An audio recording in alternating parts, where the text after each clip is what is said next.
Khususnya bagi saudara yang pertama kali mengikuti ibadah di gereja ini, Tuhan beserta kita. Kita memulai ibadah ini, kita mau bersaat teduh.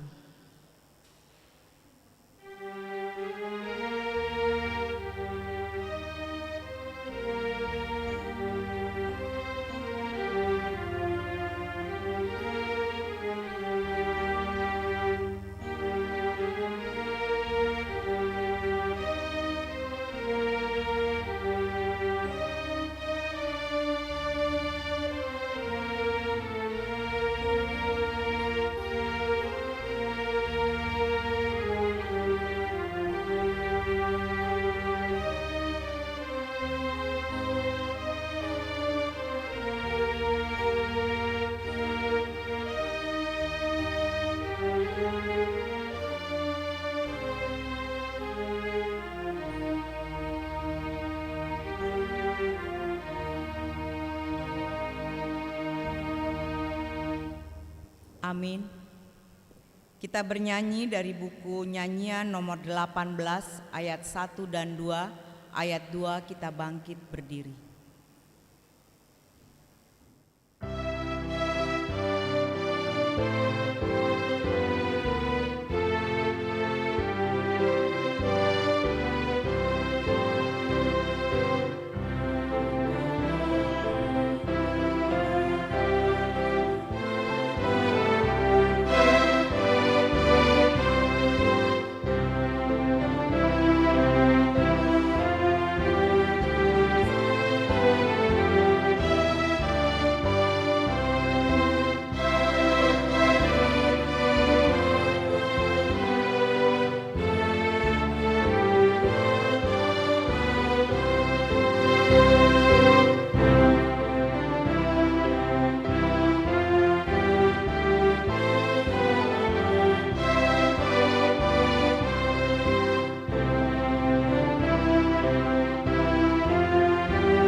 Di dalam nama Allah Bapa dan nama anaknya Tuhan Yesus Kristus dan nama Roh Kudus yang menciptakan langit dan bumi.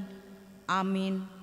Dan jadilah sama seperti bayi yang baru lahir, yang selalu ingin akan air susu yang murni dan rohani, supaya olehnya kamu bertumbuh dan beroleh keselamatan, jika kamu benar-benar telah mengecap kebaikan Tuhan. Haleluya.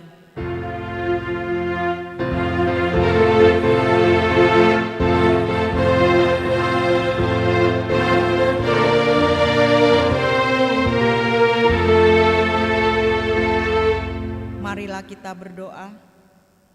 Ya Tuhan Allah yang Maha Pengasih, Firman-Mu mengatakan bahwa kami menderita dan mati bersama-sama dengan anak-Mu Yesus Kristus Tuhan kami, supaya kami bersama dengan Dia di dalam kemuliaan. Ajarlah kami menuruti kehendak-Mu, teguh dalam iman serta penuh pengharapan akan kebangkitan dan kemuliaan yang kelak Tuhan berikan kepada orang yang percaya kepadamu. Amin.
Dengarlah hukum Tuhan yang diambil dari 1 Petrus 1 ayat 22 sampai 23. Karena kamu telah menyucikan dirimu oleh ketaatan kepada kebenaran, sehingga kamu dapat mengamalkan kasih persaudaraan yang tulus ikhlas. Hendaklah kamu bersungguh-sungguh saling mengasihi dengan segenap hatimu, karena kamu telah dilahirkan kembali, bukan dari benih yang fana, tetapi dari benih yang tidak fana, oleh firman Allah yang hidup dan yang kekal. Mari kita bersama-sama meminta kekuatan dari Tuhan. Ya Tuhan Allah, kuatkanlah kami melakukan yang sesuai dengan hukum-Mu. Amin.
Marilah kita merendahkan diri untuk mengaku dosa kita.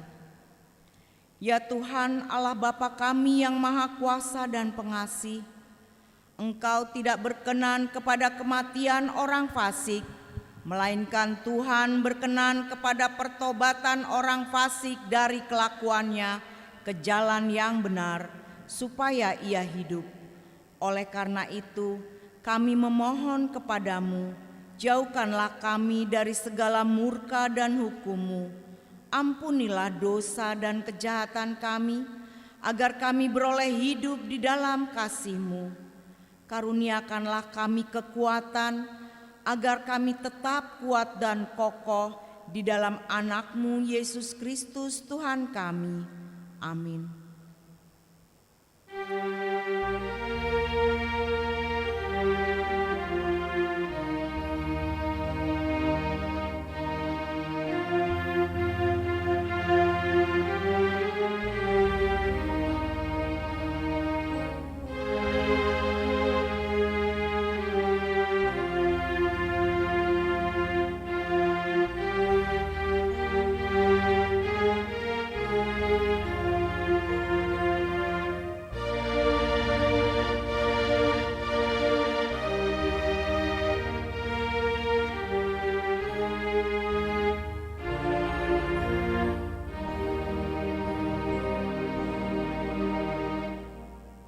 Marilah kita mendengar janji Tuhan tentang pengampunan dosa.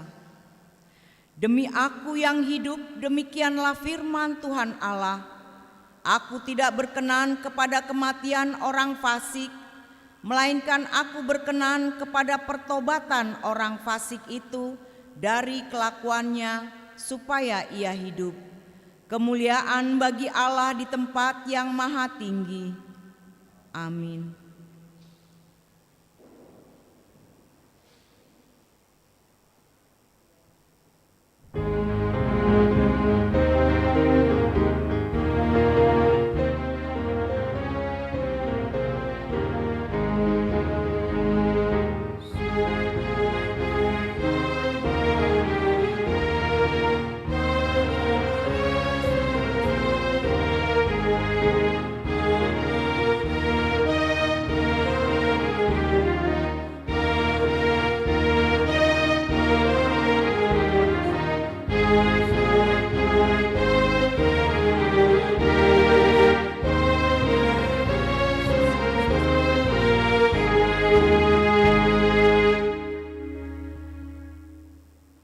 Marilah kita mendengar firman Tuhan yang diambil dari Mazmur 37 ayat 34 sampai 40. Kita bersama-sama mengucapkannya. Kita membacanya secara responsoria. Nantikanlah Tuhan dan tetap ikutilah jalannya, maka Ia akan mengangkat engkau untuk mewarisi negeri, dan engkau akan melihat orang-orang fasik dilenyapkan. Aku melihat seorang fasik yang gagah sombong, yang tumbuh mekar seperti pohon aras Libanon. Ketika aku lewat, lenyaplah ia. Aku mencarinya, tetapi tidak ditemukan. Perhatikanlah orang yang tulus dan lihatlah kepada orang yang jujur, sebab pada orang yang suka damai akan ada masa depan. Tetapi pendurhaka akan dibinasakan bersama-sama, dan masa depan orang-orang fasik akan dilenyapkan. Orang-orang benar diselamatkan oleh Tuhan. Ia adalah tempat perlindungan mereka pada waktu kesesakan. Tuhan menolong mereka dan meluputkan mereka. Ia meluputkan mereka dari tangan orang-orang fasik dan menyelamatkan mereka, sebab mereka berlindung padanya. Demikian firman Tuhan. Berbahagialah orang yang mendengar firman Allah serta memeliharanya. Amin.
Marilah kita bersama-sama mengaku iman percaya kita sebagaimana teman-teman seiman di seluruh dunia. Kita bersama-sama mengucapkannya. Aku percaya kepada Allah, Bapa yang Maha Kuasa, Khalik langit dan bumi. Aku percaya kepada Yesus Kristus, Anaknya yang tunggal Tuhan kita, yang dikandung daripada Roh Kudus, lahir dari anak darah Maria, yang menderita sengsara di bawah pemerintahan Pontius Pilatus, disalibkan, mati dan dikuburkan, yang turun ke dalam kerajaan maut. Pada hari yang ketiga, bangkit pula dari antara orang mati, naik ke surga, duduk di sebelah kanan Allah, Bapa yang Maha Kuasa. Dari sana akan datang kelak untuk menghakimi orang yang hidup dan yang mati. Aku percaya kepada Roh Kudus dan adanya satu gereja yang kudus dan am, persekutuan orang kudus, pengampunan dosa, kebangkitan daging, dan hidup yang kekal. Amin. Kita mendengarkan warta jemaat.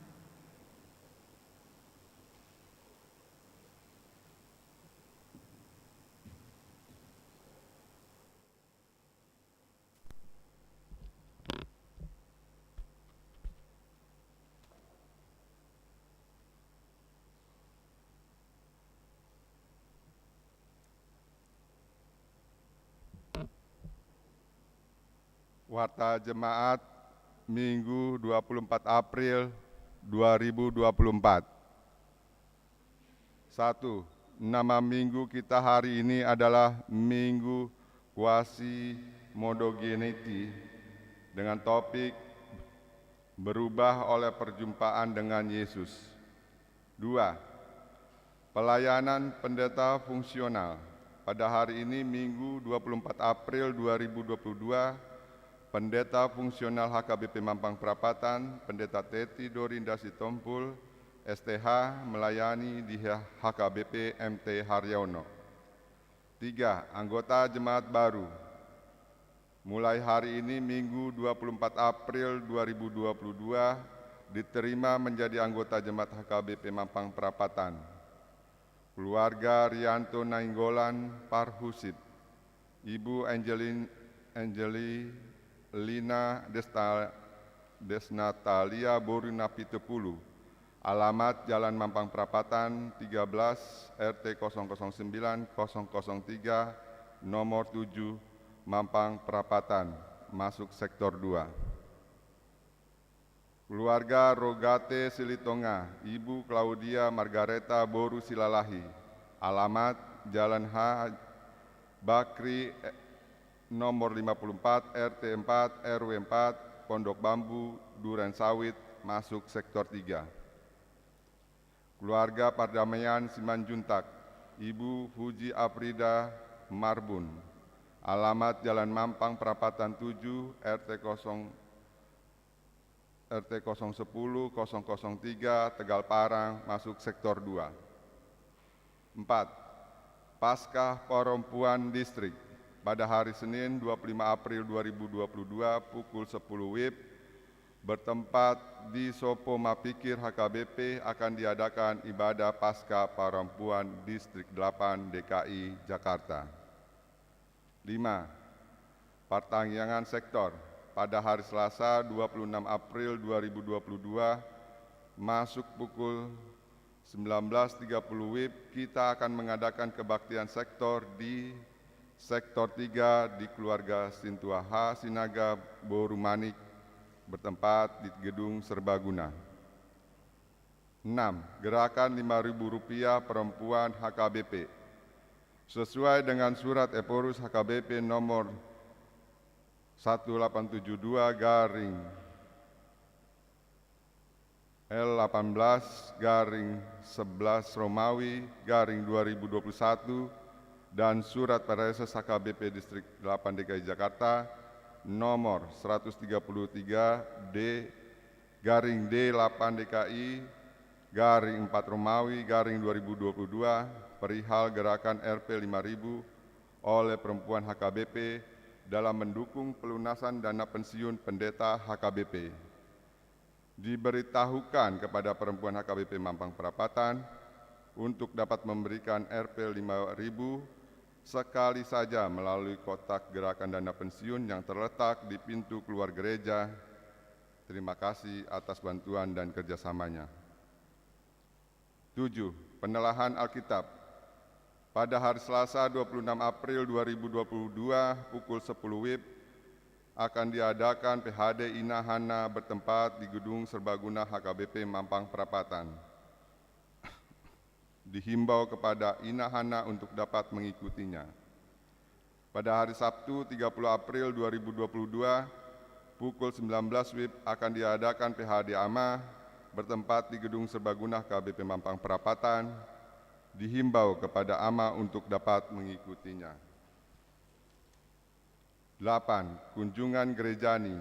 Pada hari Minggu 1 Mei 2022, gereja kita menerima kunjungan dari Gereja HKBP Celilitan Resort Pulau Mas dan akan mempersembahkan lagu pujian dalam ibadah Minggu pukul 7 WIB Bahasa Indonesia maupun 9.30 WIB Bahasa Batak. 9. Gathering AMA. Pada hari Senin 2 Mei 2022 pukul 10 WIB bertempat di Pemancingan, Jati Bening akan diadakan gathering AMA HKBP Mampang Perapatan. Diberitahukan kepada semua AMA untuk dapat mengikutinya. 10. Sosialisasi draft sentralisasi keuangan HKBP. Sesuai dengan surat Perses nomor 153 garing D 8 DKI garing 4 Romawi garing 2022 tentang undangan sosialisasi sentralisasi keuangan HKBP. pada hari Senin 9 Mei 2022 bertempat di HKBP Yogyakarta akan dilaksanakan sosialisasi draft sentralisasi keuangan HKBP yang telah ditetapkan oleh pimpinan HKBP. Kegiatan ini diikuti oleh pendeta fungsional, Pendeta Teti Dorinda Sintopul STH, dan Bendahara Huria Sintuaha Sinaga. 11. Ibadah Sekolah Minggu. Pada hari Minggu 8 Mei 2022 bertempat di Gedung Serbaguna akan dilaksanakan ibadah sekolah minggu untuk kelas besar, kelas 5 SD sampai dengan SMP. Diberitahukan kepada orang tua untuk mengisi formulir persetujuan kehadiran secara offline yang telah dikirim oleh guru sekolah minggu. Terima kasih atas kerjasamanya. 12. Parheon Sekolah Minggu. Sesuai dengan program sekolah minggu tahun 2022, pada hari Minggu 29 Mei 2022, dalam ibadah pukul 9.30 WIB adalah puncak Parheon Sekolah Minggu dengan tema Yesus senantiasa sertaku, Yesaya 41 ayat 10. Adapun rangkaian kegiatan Praparheon Sekolah Minggu antara lain: 1. Minggu 1 Mei 2022, setelah ibadah sekolah minggu akan dilaksanakan lomba membuat video talent show bersama keluarga untuk kelas 1 sampai dengan kelas 4, bertempat di rumah masing-masing, dikumpulkan paling lambat pada hari Jumat 13 Mei 2022. Kedua, Minggu 8 Mei 2022, setelah ibadah sekolah minggu akan dilaksanakan lomba mewarnai untuk kelas kecil, bertempat di rumah masing-masing, dikumpulkan paling lambat pada hari Kamis 13 Mei 2022. Lomba storytelling untuk kelas 5 sampai dengan kelas 7, bertempat di rumah masing-masing, dikumpulkan paling lambat pada hari Minggu 15 Mei 2022. 3. Pada hari Minggu 29 Mei 2022 pukul 9.30 atau bahasa Batak adalah puncak pesta Parheon Sekolah Minggu, penampilan ekskul musik sekolah minggu, persembahan coar secara virtual dan onsite di acara puncak Parheon. Diberitahukan kepada orang tua anak sekolah minggu untuk turut mendukung agar terlaksananya kegiatan Parheon Sekolah Minggu. Terima kasih. 13. Pesta Gotilon 2022. Setiap tahun gereja kita mengadakan Pesta Gotilon. Pesta Puncak Gotilon akan dilaksanakan pada hari Minggu 2 Oktober 2022 dengan tema "Karena itu sempurnakanlah sukacitaku dengan ini. Hendaklah kamu sehati sepikir dalam satu kasih, satu jiwa, satu tujuan." Filipi 2 ayat 2. Adapun rangkaian kegiatan antara lain, pada hari Minggu 15 Mei 2022 akan diadakan Bazar Sektor 2. 14. Jemaat yang sakit, mohon dukungan doa untuk kesembuhan Nyonya Simangunsong, Tiorisma Boru Sinaga, Sektor 1, pemulihan di rumah. Natades Parulit Litua H. Manik, Sektor 2, dirawat di RSPAD Gatot Subroto. Firman Tuhan, serahkanlah hidupmu kepada Tuhan dan percayalah kepadanya, dan Ia akan bertindak. Mazmur 37 ayat 5. 15. Ulang tahun kelahiran.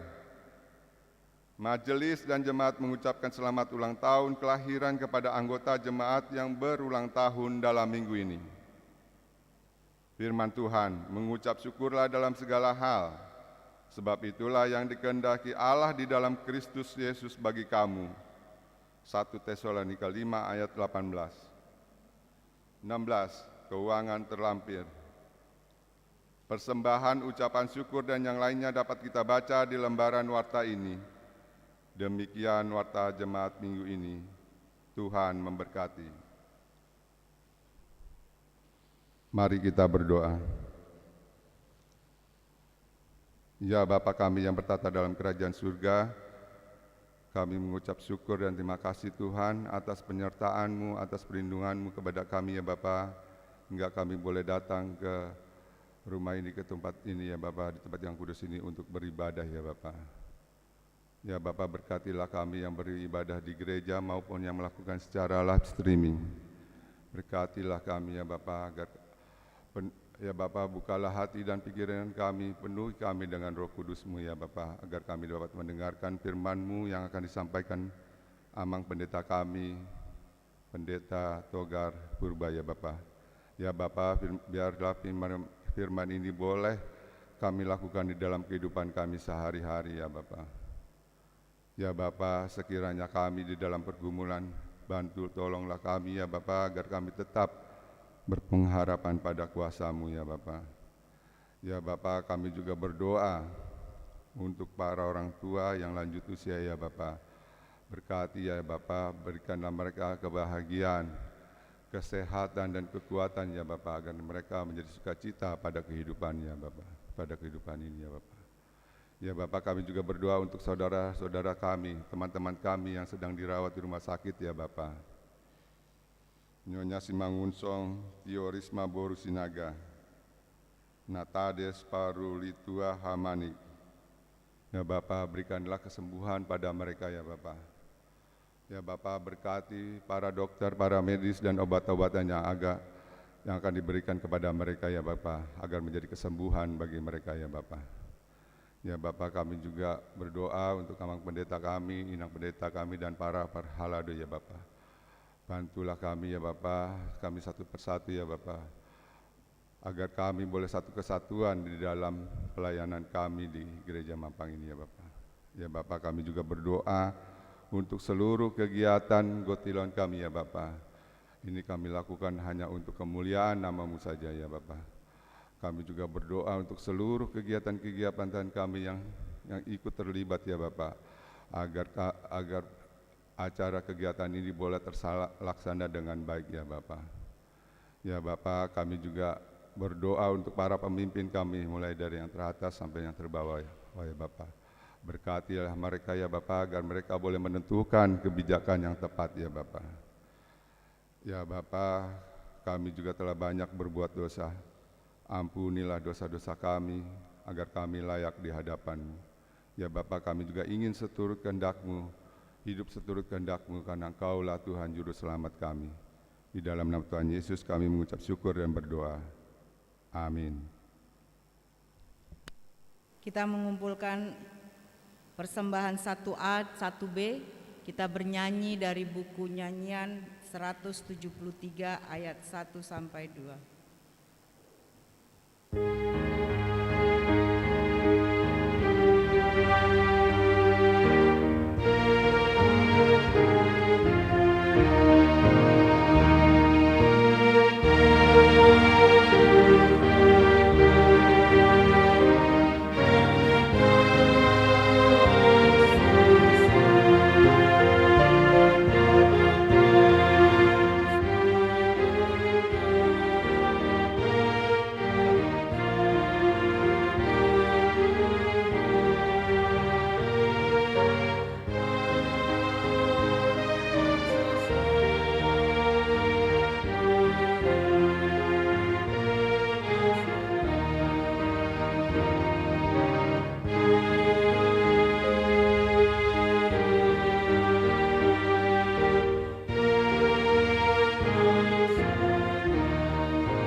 negeri yang jauh, hanya air dan celah.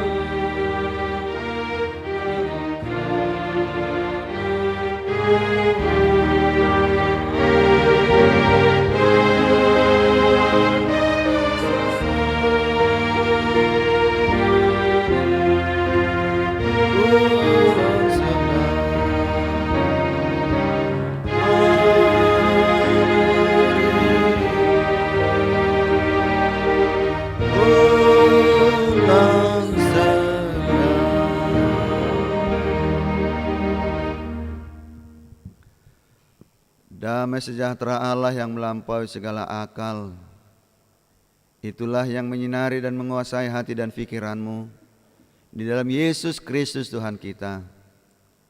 Amin. Shalom.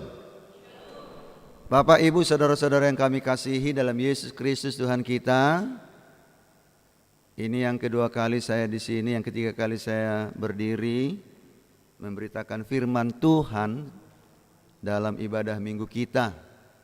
Namun demikian perlu juga tidak salah seperti pepatah mengatakan, karena kenal maka disayang. Ada baiknya juga saya memperkenalkan diri. Sebenarnya firman Tuhan atau Tuhan yang kita perkenalkan di dalam pemberitaan Injil,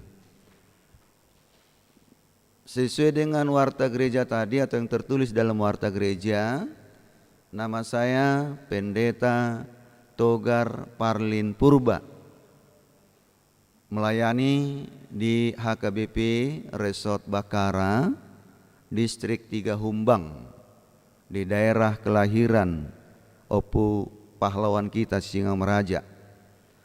Dan keluarga, ibu di rumah atau istri, Boru Panjaitan, Tuhan memberikan mengaruniakan 3 anak bagi kami. Anak pertama laki-laki, dan puji Tuhan sudah bekerja sebagai pelayan Tuhan di tengah-tengah bangsa negara kita, PNS di Kabupaten Tobasa. Dan yang kedua juga baru tahun lalu telah diterima menjadi CPNS di Kabupaten Tobasa, dan yang ketiga sedang kuliah di USU. Demikian mungkin dalam hal perkenalan. Namun yang perlu kita beritakan dalam perkenalan kita adalah firman Tuhan yang menyapa kita di dalam Kisah Para Rasul pasal 9, diawali ayat 1 sampai ayat 6. Demikian firman Tuhan tertulis. Sementara itu berkobar-kobar hati Saulus untuk mengancam dan membunuh murid-murid Tuhan. Ia menghadap imam besar dan meminta surat kuasa daripadanya untuk dibawa kepada majelis-majelis Yahudi di Damsyik, supaya jika ia menemukan laki-laki atau perempuan yang mengikuti jalan Tuhan, ia menangkap mereka dan membawa mereka ke Yerusalem. Dalam perjalanannya ke Damsyik, ketika ia sudah dekat kota itu, tiba-tiba cahaya memancar dari langit mengelilingi dia. Ia rebah ke tanah, dan kedengaranlah oleh suatu suara yang berkata kepadanya, "Saulus, Saulus, mengapa engkau menganiaya aku?" Jawab Saulus, "Siapakah engkau Tuhan?" Katanya, "Akulah Yesus yang kau aniaya itu. Tetapi bangunlah dan pergilah ke dalam kota. Di sana akan dikatakan kepadamu apa yang harus kau perbuat." Apa yang harus kau perbuat? Demikian firman Tuhan. Bapak, Ibu, saudara-saudara yang kami kasih dalam Yesus Kristus, tentu semuanya adalah mengalami proses pertumbuhan. Ya. Kalau kita melihat bagaimana tumbuh kembangnya suatu tumbuh-tumbuhan, tentu mengalami proses perkembangan. Mulai ditanam sejak dari benih, terus berkembang dan menghasilkan buah yang baik. Dan jarang pemiliknya untuk dan sangat berharap pemiliknya supaya hasil daripada apa yang ditanam dan bertumbuh berkembang supaya menghasilkan buah yang baik.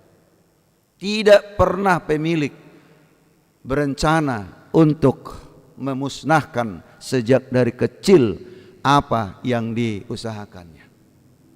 Demikian mungkin juga dalam pemanggilan menjadi seorang pelayan.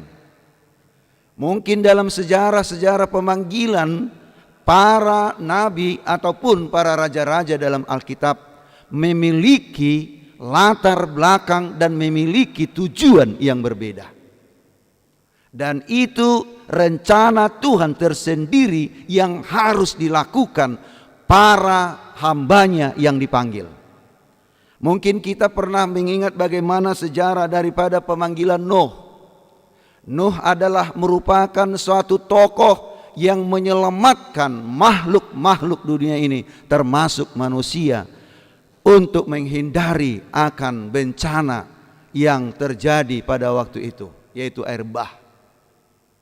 Demikian juga dengan Abraham, yang tadinya ada Abram, memiliki suatu rencana tersendiri dalam pemanggilannya dari tempat kelahirannya, dan menjadi seorang tokoh nenek moyang daripada bangsa pilihan Tuhan, yaitu bangsa Israel. Demikian juga mungkin Musa memiliki satu motivasi untuk menyelamatkan bangsa Israel dari perbudakan menuju suatu tanah yang penuh susu dan madu. Dan juga yang lain, dan tersendiri juga di dalam perjanjian baru. Dalam kitab perjanjian baru juga kita pernah mendengar cerita-cerita dari Alkitab, baik mungkin sebagai seorang murid dan bahkan mungkin Yesus sendiri mengalami proses di dalam maksud dan rencana Tuhan di dalam pemanggilan mereka. Matius sebagai seorang pemungut cukai yang menjadi seorang murid yang harus melakukan apa yang diperintahkan oleh Yesus dalam tugas pemberitaan Injil. Demikian juga dengan Simon yang menjadi Petrus, mengalami proses dari seorang penjala ikan dan menjadi penjala manusia. Dalam hal cerita atau dalam Alkitab ini, Paulus yang tadinya Saulus adalah menjadi seorang tokoh di dalam Farisi yang anti terhadap pengikut-pengikut Yesus, yang anti terhadap umat Kristen pada saat itu. Saulus merupakan tokoh imam orang Farisi yang tidak sempat melihat bagaimana keadaan Yesus pada waktu itu. Namun dia mengetahui bagaimana perjalanan Yesus tentang memberitakan Injil sehingga begitu banyak yang mengikutinya. Hanya satu dari antara orang-orang Farisi yang mungkin pernah kita dengar cerita dalam Alkitab, yang secara serius bertemu dengan Yesus, mencuri waktu, namun tidak ada perubahan sesuai dengan apa yang terjadi dalam Yohanes pasal 3. Mungkin kita pernah mendengar siapa peran dalam Yohanes pasal 3 itu, yaitu Nikodemus sebagai seorang tokoh imam Farisi yang menanyakan bagaimana supaya lahir baru. Hanya sebatas itulah dia bertemu dengan Tuhan Yesus, namun dia tidak ikut serta mungkin dalam membunuh ataupun menghukum Tuhan Yesus. Saulus dalam kisah riwayatnya adalah orang yang betul-betul tokoh besar juga di dalam Farisi dan sangat anti terhadap pengikut-pengikut Yesus pada waktu itu. Bapak, Ibu, saudara-saudara yang dalam kasih Yesus Kristus Tuhan kita, Dalam ayat 1 jelas dikatakan, bahkan sampai dia meminta suatu surat persetujuan dari tokoh imam pada waktu itu supaya membunuh anak laki-laki maupun perempuan yang telah mengikuti Yesus. Begitu jahat, begitu anti terhadap pengikut-pengikut Yesus pada zaman itu. Ya. Pada zaman kelahiran Tuhan Yesus, begitu jahatnya Herodes yang mendengar bahwa ada saingannya ketika orang Majus datang menanyakan di manakah raja yang lahir itu. Tiba-tiba dia merasa, ada saingan saya. Walaupun mungkin dalam mulutnya dia menyatakan, setelah kalian mengetahui di mana raja itu lahir, aku beritahukanlah kepada saya, dan kami akan turut ikut serta untuk menyembahnya. Itulah mulut daripada Herodes, begitu memuji akan perjalanan orang Farisi. Tapi dalam niatnya, inilah peristiwa yang kita rayakan dalam Jumat Agung. Begitu pengorbanan Tuhan Yesus di tangan Herodes, di tangan Kayafas, dan di tangan Pilatus, yang sama sekali tokoh-tokoh pada waktu itu tidak ada yang membela. Bahkan pada waktu itu masyarakat atau warga sekitarnya takut menyaksikan akan kebenaran daripada Tuhan Yesus. Bapak, Ibu, saudara-saudara yang kami kasih dalam Yesus Kristus, bagaimana prosesnya? Proses pemanggilan daripada Saulus menjadi Paulus adalah dalam hal di mana Yesus menampakkan diri melalui suatu cahaya yang begitu terang bertemu dengan Saulus. Dan dalam hal ini dia tidak melihat dalam arti seperti cahaya terang dunia ini. Namun dia melihat saat dalam kondisi fisiknya dia buta sama sekali. Buta, tidak dapat melihat, tapi mata rohaninya melihat suatu cahaya yang terang, dan sehingga dia mengakini, dan Tuhan membuka pintu hatinya, siapa yang datang itu, cahaya terang apa yang datang itu, sehingga dari mulutnya dia berseru dan mengatakan, Tuhan, siapakah engkau Tuhan? Dari mana dia dapat mengenal? Dari mana Saulus dapat bisa mengenal dan menyerukan, siapakah engkau Tuhan, kalau bukan cahaya kudus yang dari Tuhan membuka iman daripada Saulus sehingga dia menyatakan, siapakah engkau Tuhan? Ini adalah mujizat daripada Tuhan sendiri. Dan ini merupakan satu cara Tuhan untuk memanggil Saulus menjadi seorang pengikutnya. Dia dibutakan dalam hal segalanya. Dia dimulai daripada titik nol untuk tidak melihat akan kesombongannya selama ini sebagai seorang imam, sebagai seorang Farisi pada waktu itu. Tuhan membutakan, dan untuk membuka mata iman, mengenal siapa Tuhan itu yang sebenarnya. Apa jawabnya? Katanya, akulah Yesus yang kau aniaya itu. Akulah Yesus yang engkau aniaya itu. Mungkin inilah yang tidak bisa dihindari oleh Saulus pada waktu itu. Dan dari segi iman atau dari segi keyakinannya, bahwa yang tadinya dia adalah menghina, dan Tuhan membuka mata hatinya dengan suatu tugas yang sangat berharga. Dalam akhir daripada ayat 6 itu dikatakan, apa yang harus engkau perbuat? Di sana akan dikatakan kepadamu apa yang harus engkau perbuat. Ini merupakan satu proses sesuai dengan minggu kita, Minggu Quasi Monogeniti. Diawali daripada titik nol, bagaikan seperti bayi yang haus akan susu yang murni, diawali kembali kepada titik nol untuk mengikut Yesus, untuk mengenal siapa Yesus itu yang sebenarnya. Tentu kita sebagai seorang tua, sejak lahir, bukan hanya dalam hal hubungan batin terhadap anak, tentu anak itu memiliki suatu firasat, memiliki suatu naluri, dan Tuhan membuka hati daripada seorang bayi itu untuk mengenal siapa yang sebenarnya orang tua yang melahirkan dia, ataupun bapaknya, ataupun dari saudara-saudaranya.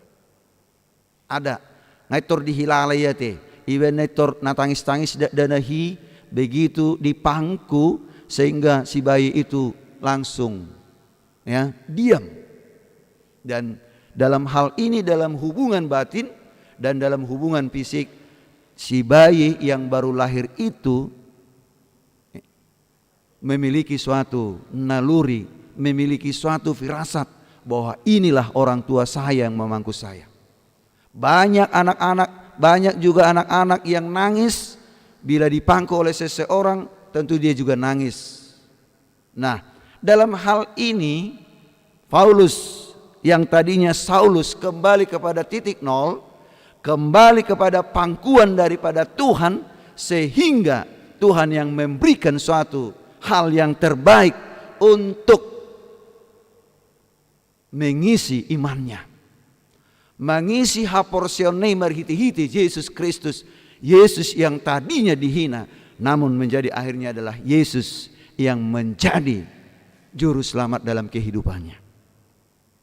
Bapak, Ibu, saudara-saudara yang kami kasihi, namun semua pilihan Allah tidaklah merupakan sesuatu hal pelanggaran-pelanggaran yang dilakukan oleh siapapun yang dipilih oleh Allah menjadi seorang pelayan.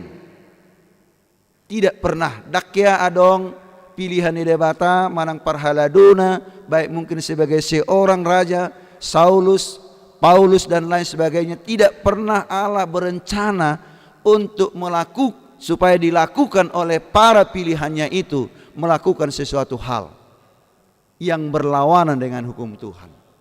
Namun itu adalah tergantung daripada pribadi seseorang itu yang merasakan kesombongannya yang melebihi daripada apa yang Tuhan perbuat.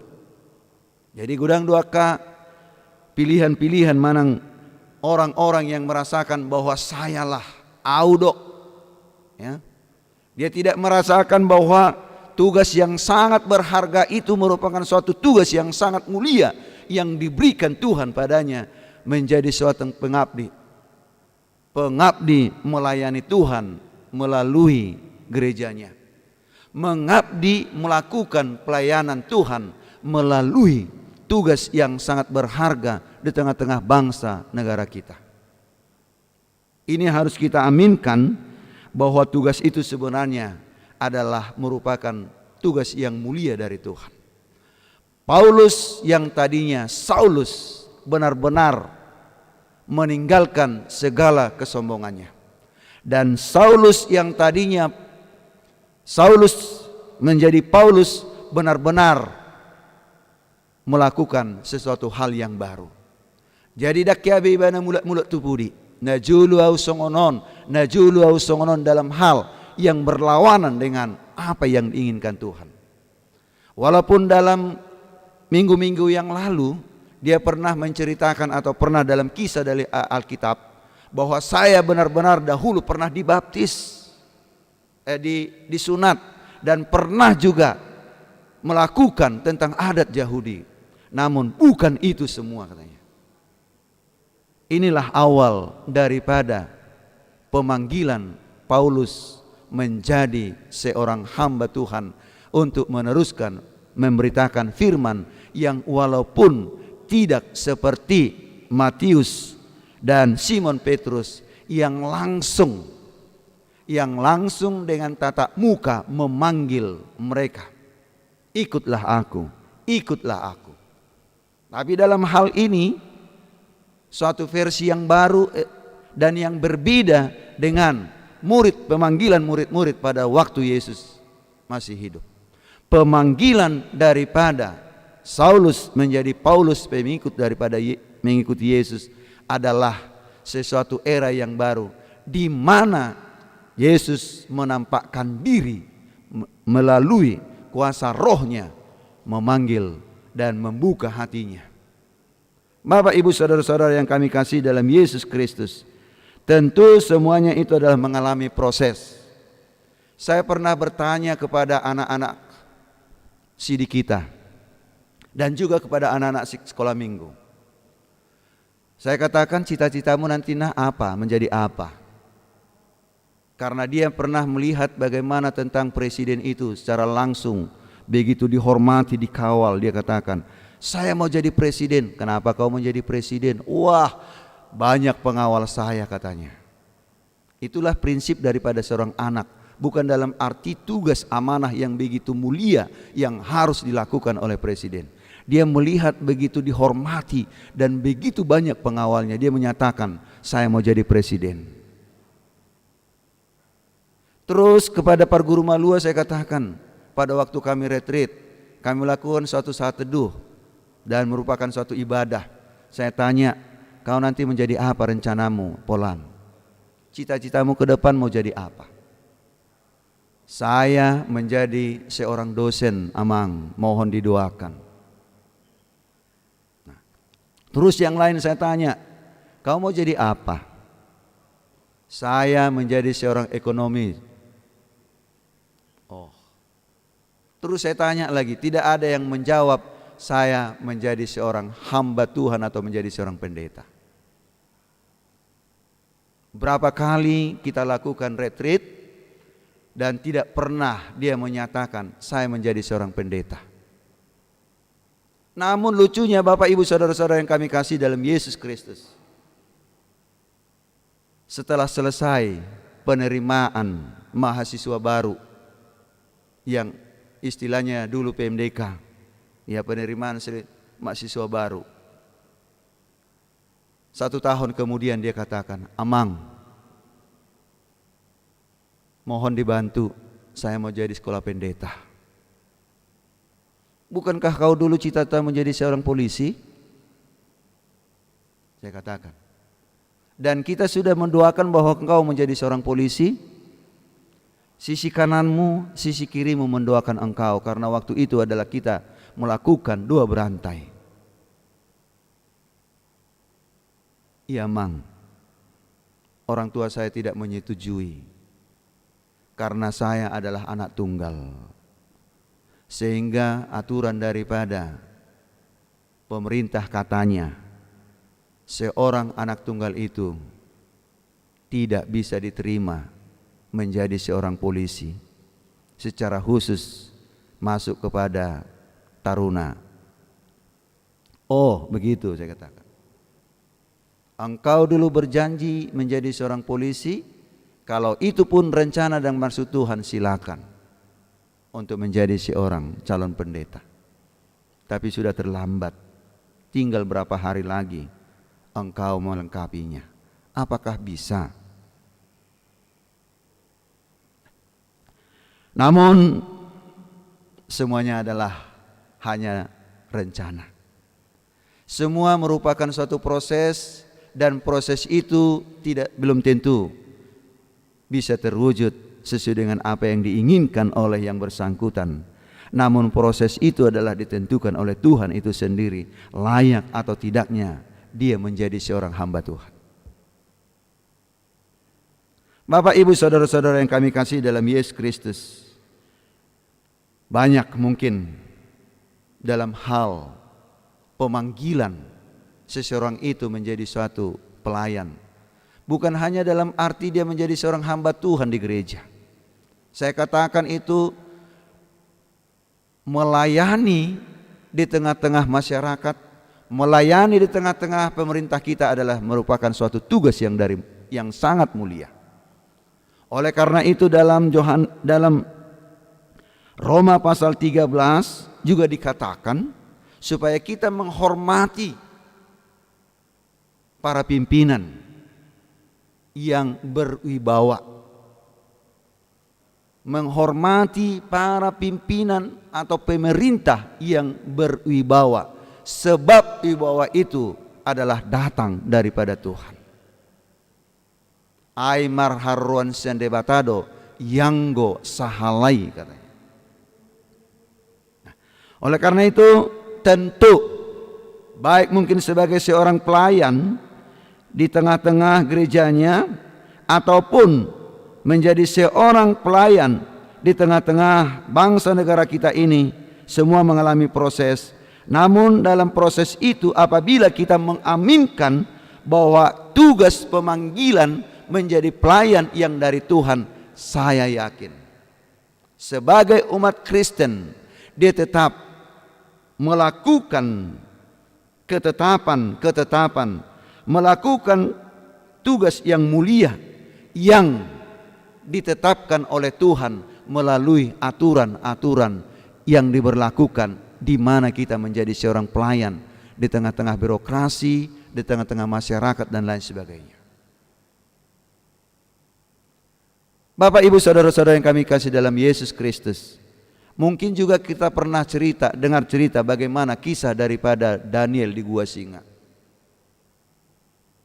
Dan mungkin juga kita pernah mendengar cerita tentang Yusuf, bagaimana dia menjadi seorang pemimpin, tokoh di negeri orang. Semua memiliki proses dan pilihan Tuhan menjadi seorang hambanya, tentu dia tidak akan dipermalukan. Bila benar-benar hamba itu adalah hamba yang menjalankan hukum, yang menjalankan ketetapan-ketetapan yang benar dan adil. Daniel tidak dipermalukan di tengah-tengah kerajaan Babel pada waktu itu. Justru Raja Babel, Raja Nebukadnezar begitu heran di mana campur tangan Tuhan terhadap 3 hamba-hambanya yang dijebloskan ke liang api, dan jelas melihat satu rambut pun tidak ada yang terbakar. Itulah pemanggilan daripada Tuhan untuk melakukan kebenaran dan keadilan, tak akan mampu dicelah oleh siapapun. Sekarang mari kita introspeksi diri. Mungkin kita memiliki latar belakang yang berbeda, Bapak Ibu saudara-saudara.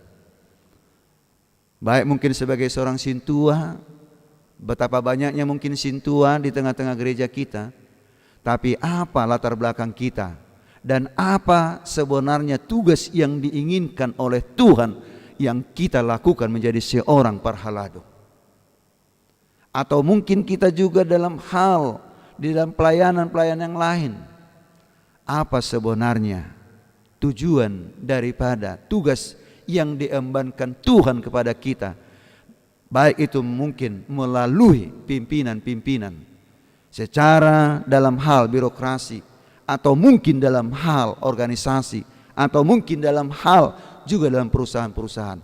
Apa tujuan kita di dalam melakukan dan menunaikan tugas pelayanan itu? Itu makanya dikatakan, lakukanlah tugas pelayananmu. Sahat ula tohonanmi. Sahat ula tohonanmi, dengan benar. Karena betul-betul tugas itu adalah merupakan satu tugas yang sangat mulia yang dipercayakan bagi kita. Mungkin kita mendengar beberapa hal penyelewengan hukum. Baik mungkin penyelewengan daripada uang di tengah-tengah zaman sekarang. Namun dalam cerita Alkitab, para tokoh-tokoh tidak pernah ada terjadi penyelewengan hukum. Dalam kisah-kisah apa yang saya ungkapkan tadi, tidak pernah ada terjadi juga penyelewengan uang yang dalam hal adalah korupsi. Adakah dalam kisah pemilihan sebagai seorang hamba Tuhan ataupun menjadi seorang pelayan Tuhan yang melakukan korupsi?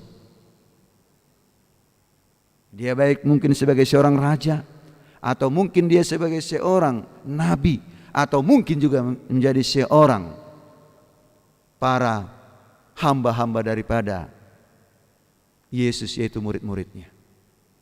Adakah diajarkan Tuhan Yesus untuk melakukan penyelesaian hukum? Adakah Yesus juga mengajarkan kita untuk melakukan korupsi? Atau adakah Yesus juga mengajarkan bagi kita untuk menekan yang lemah? Tidak. Itulah merupakan suatu tugas yang sangat mulia. Nah, dalam hal ini Bapak Ibu saudara-saudara yang kami kasihi, bila mungkin kita merasakan bahwa semuanya itu adalah dari Tuhan dan kita mengaminkan suatu tugas yang sangat berharga, mari kita melakukannya dengan adil, dan semuanya itu adalah menjadi suatu berkat yang akan berikan Tuhan bagi kita kelak. Molopos roham dinautik lionok di hona gudang. Kalau engkau yakin tugas yang begitu kecil yang diberikan Tuhan bagimu melalui pimpinanmu, tentu mungkin melihat jenjang karirmu naik atau tidak. Alai monitor terjadi di timpilingan hukum atau dalam istilah naposo nasohaposan, apa yang terjadi? Apa yang terjadi? Mungkin dalam cerita Alkitab juga ada naposo nasohaposan, yaitu Ananias dan Safira. Apa yang terjadi dalam hal melakukan penyelewengan daripada korupsi, ketidakjujuran terhadap Ananias dan Safira? Bila Tuhan benar-benar memilih dan memberikan suatu tugas yang diberikan, yang kita emban, dan tentu mari kita menjalankannya sesuai dengan tunaikan tugas pelayanan.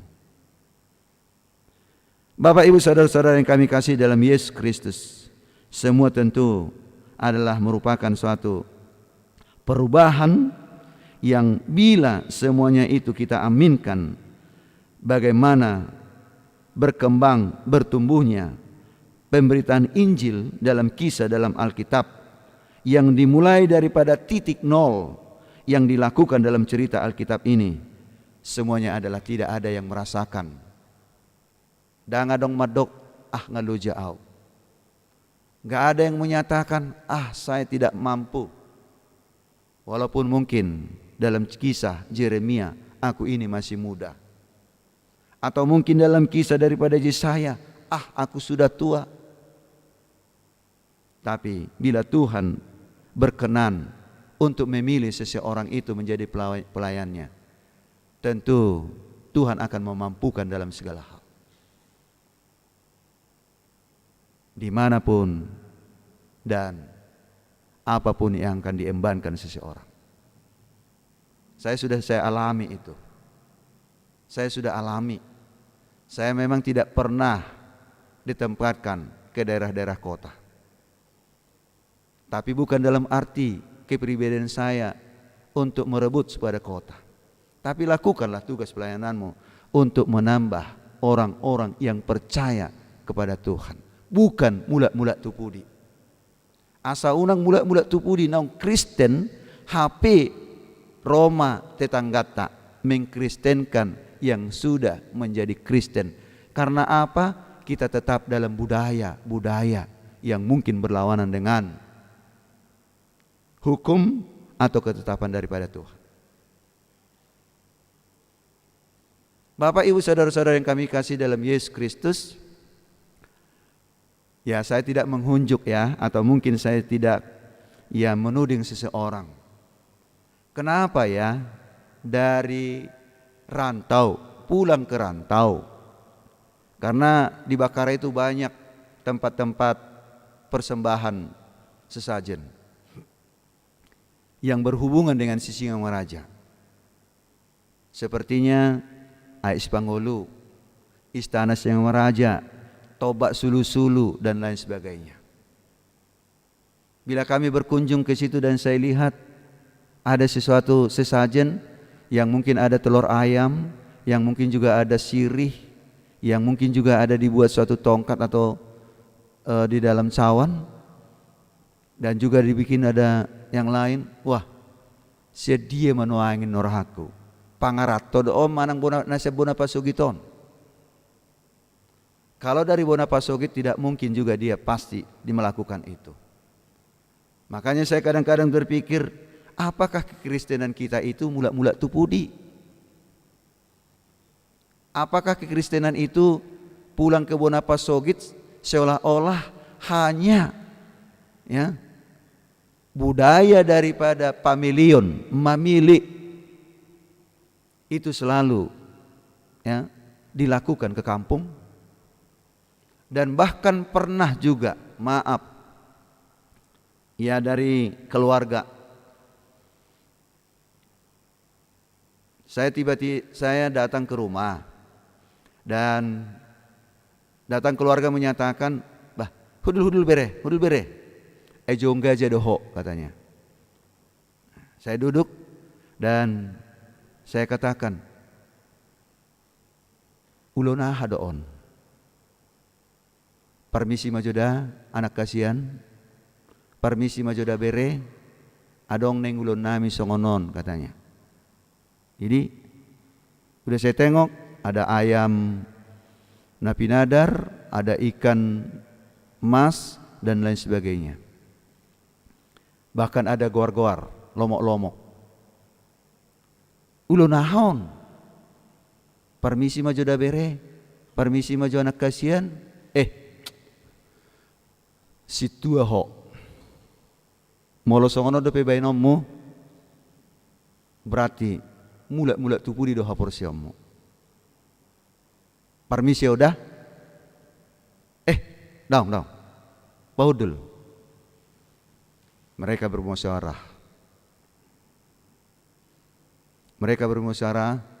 Jadi jongga jadoho bere. Ho sebagai seorang pendeta, da ho sebagai bere nami. Bere mama betang yang. Citangnya konon on katanya. Yakin kehadiran saya sebagai seorang hamba Tuhan bukan sebatas bere ke sini? Apakah tulang dan tulang juga inang udah yakin bahwa kehadiran saya di sini bukan hanya sebatas keluarga? Yakin. Asa martangiak kita. Katakan itu. Nah, yang saya maksud dalam kisah keluarga itu, Bapak Ibu saudara-saudara yang kami kasih dalam Yesus Kristus, kenapa mula tupudi? Sudah Kristen, bahkan menjadi seorang hamba Tuhan, selalu melakukan ritual-ritual yang berlawanan dengan hukum Tuhan atau ketetapan Tuhan. Saya sedih memang. Sepengetahuan saya, tidak seberapa di kampung ya atau di tempat yang saya layani untuk melakukan hal itu. Tapi itu adalah tergantung daripada kepercayaan kita. Kembalilah kita kepada Alkitab, bahwa Yesus adalah Tuhan daripada segalanya.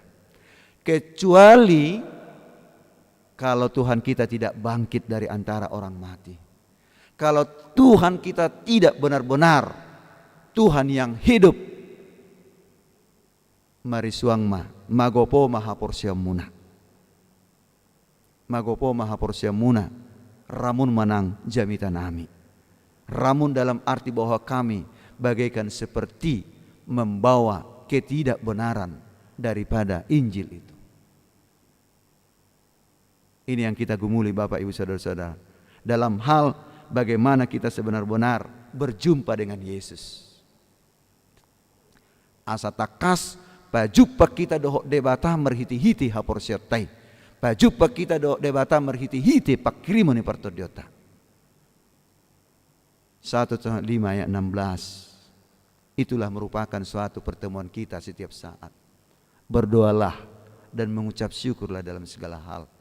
Bukan dalam arti adalah kita memberikan sesuatu persembahan sesajen kepada tempat-tempat tertentu yang sangat-sangat kita anggap itu yang memiliki suatu magic atau kekuatan tersendiri dalam kebudayaan kita.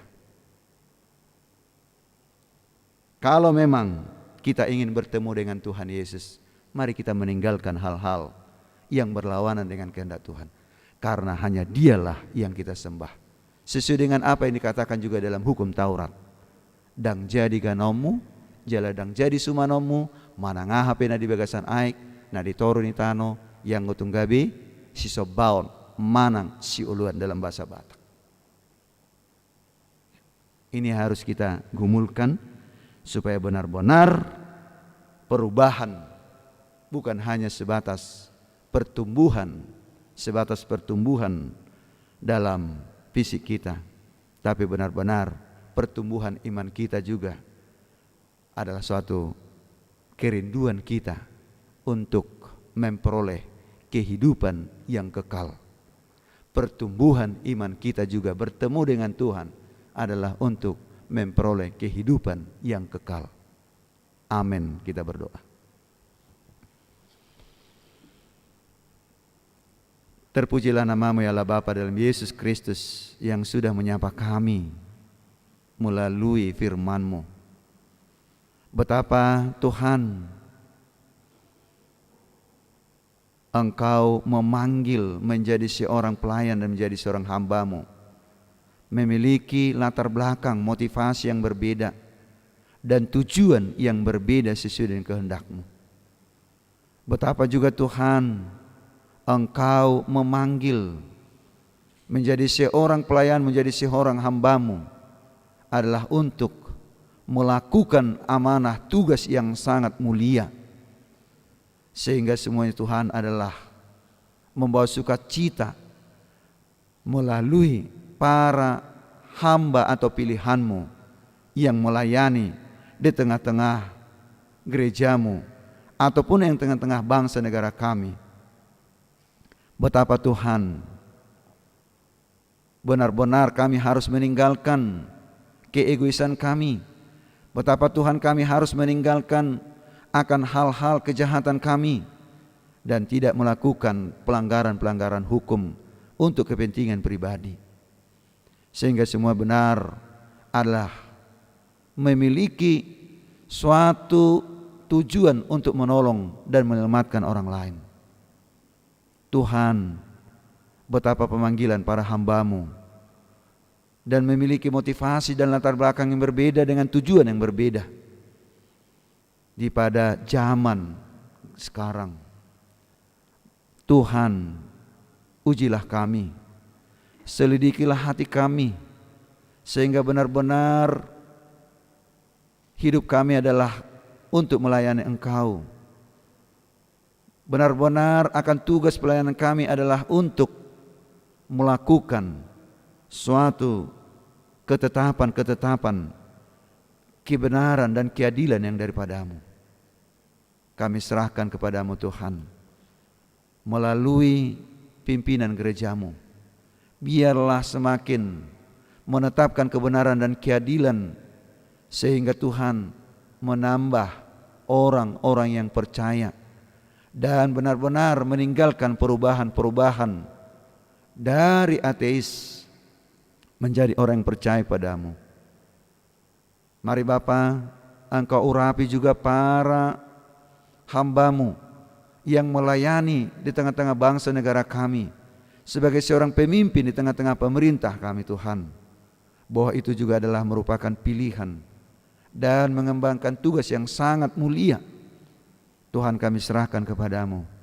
Biarlah Engkau memberikan hikmat kebijaksanaan yang daripada-Mu, sehingga benar-benar kami akan takut kepada pemerintah yang berhikmat yang daripada-Mu, yang benar-benar menetapkan dan menjalankan kebenaran dan keadilan di tengah-tengah bangsa negara kami, bahkan tengah-tengah dunia ini. Tuhan, kami serahkan kepada-Mu juga akan anak-anak atau generasi-generasi yang akan Engkau persiapkan mereka menjadi generasi penegak di tengah-tengah gereja-Mu, di tengah bangsa negara kami Tuhan. Biarlah Tuhan Engkau membentuk mereka, Engkau memotivasi mereka melalui bangku sekolah mereka ataupun melalui kader-kader yang menjadi pilihan di tengah-tengah bangsa negara kami. Semuanya Tuhan memiliki proses yang baik yang daripada-Mu, yang akhirnya Tuhan betapa menjadi seorang pilihan di tengah-tengah bangsa negara kami dan tengah-tengah gereja-Mu untuk melayani Engkau. Terima kasih Tuhan. Kami serahkan juga kepadamu umat-Mu yang dalam keadaan lemah, baik yang mungkin tinggal di rumah ataupun dalam perawatan di rumah sakit. Tuhan, semuanya telah melalui proses penyembuhan, namun proses yang lebih indah adalah jamahan tangan-Mu untuk berubah menjadi memperoleh penyembuhan, sebagaimana proses iman daripada firman-Mu yang menyapa kami. Semua adalah memiliki suatu hal yang baru yang Engkau kehendaki dan menjadi sukacita bagi kami. Kami serahkan juga Tuhan yang mendengarkan firman-Mu pada hari ini, baik yang mendengarkan di bait-Mu yang kudus ini ataupun yang mendengarkan di rumah Tuhan. Kami serahkan padamu. Kiranya Engkau memateraikan firman-Mu itu Tuhan, sehingga kami semakin lebih dekat kepadamu. Dan kami yakin betapa senangnya dan betapa bahagianya kami Tuhan yang dekat kepadamu, bagaikan seperti seorang anak terhadap orang tuanya, yang memberikan kebahagiaan, yang memberikan kehangatan, dan yang mendukung segala yang terbaik terhadap anak-anak.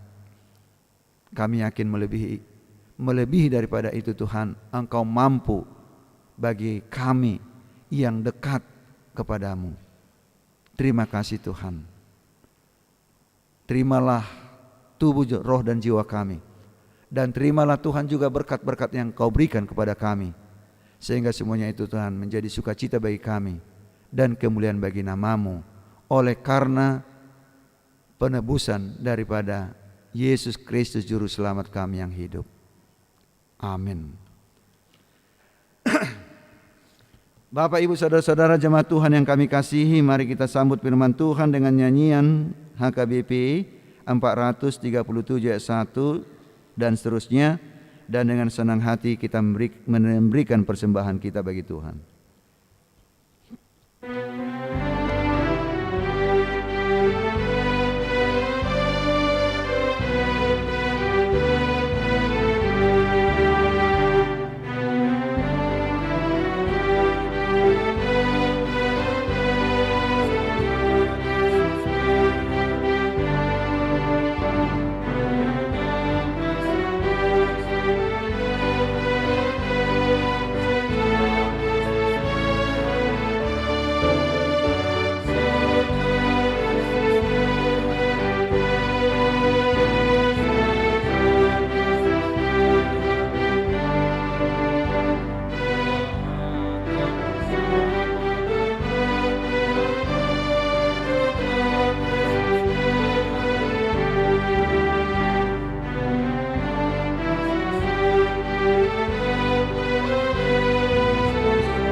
Jemaat Tuhan, marilah kita berdoa untuk menyerahkan persembahan kita kepada Tuhan.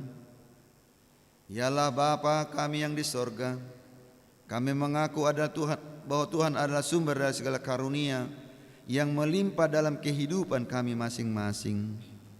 Sebahagian daripada karunia itu kami serahkan kembali sebagai persembahan pada Tuhan. Terimalah dan berkatilah persembahan umat-Mu ini, agar dapat kami pergunakan untuk pekerjaan dan pelayanan kerajaan Tuhan di dunia ini. Bukalah hati kami untuk mengenal betapa banyak berkat dan karunia yang kami peroleh dari Tuhan, supaya kami senantiasa bersyukur kepadamu di dalam nama Yesus Kristus Tuhan kami. Amin.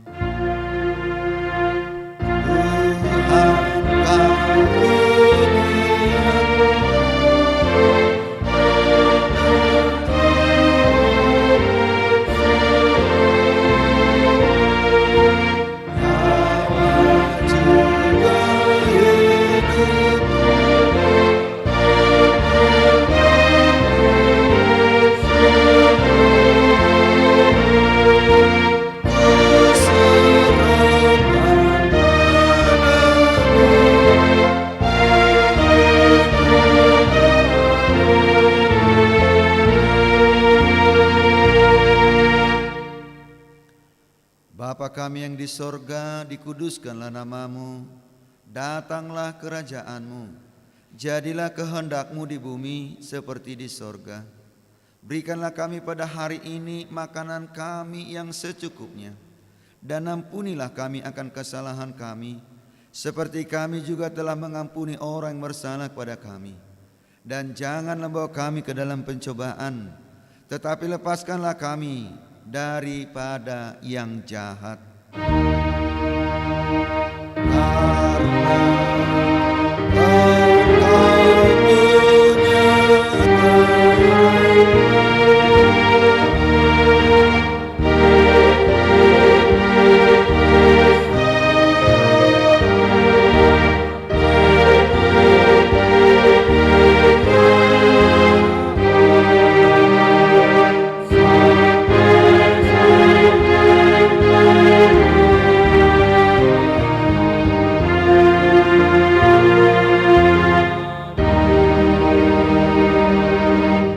Jemaat Tuhan, pulanglah dan terimalah berkat dari Tuhan. Tuhan memberkati engkau serta melindungi engkau. Tuhan menyinari wajahnya kepada engkau serta memberi engkau kasih karunia. Tuhan menghadapkan wajahnya kepadamu serta memberi engkau damai sejahtera. Amin.